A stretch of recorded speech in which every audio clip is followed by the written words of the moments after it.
Well, good afternoon from Two Happy Children Farm. I'm out in the cornfield and I'm doing some research on how the different parts of the cornfield are going. I've set my cornfield up into 2.5 acre grids, and 2 years ago I did a complete grid sampling of the field just as to get a reference for how things are going. This part of the field I'm in soil that's around 6 for the pH, and it's fairly well drained. And this part of the field I wasn't really pushing the fertility. I was going for kind of crop removal plus a little extra to build it up. And so I'm doing some scouting today to see how things are looking. When I scout, I'm looking at leaf color, and this had its side dressing done, and we've had an inch of rain since side dressing, so the leaf color looks good.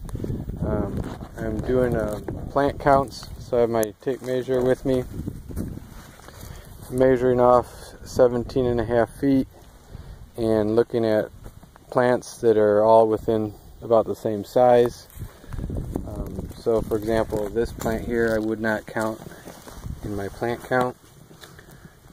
This area I had a target population, well, I planted 27,000, and I'm counting about 25,000 corn plants that look pretty decent. And then at each grid point I'm measuring planting depth. So I dig up one plant.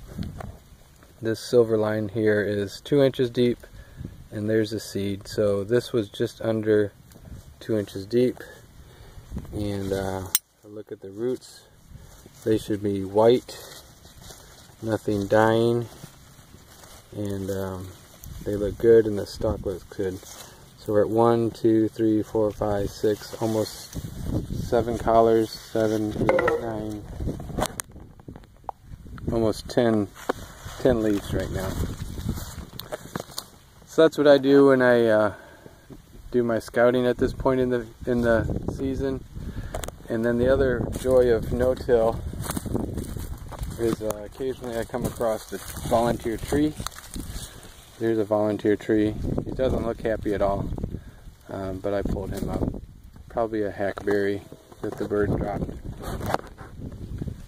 So we're out scouting right now. We're predicting 1.5 inches of rain tonight. We should really get that nitrogen settled and push this crop right along the way. Thanks for watching.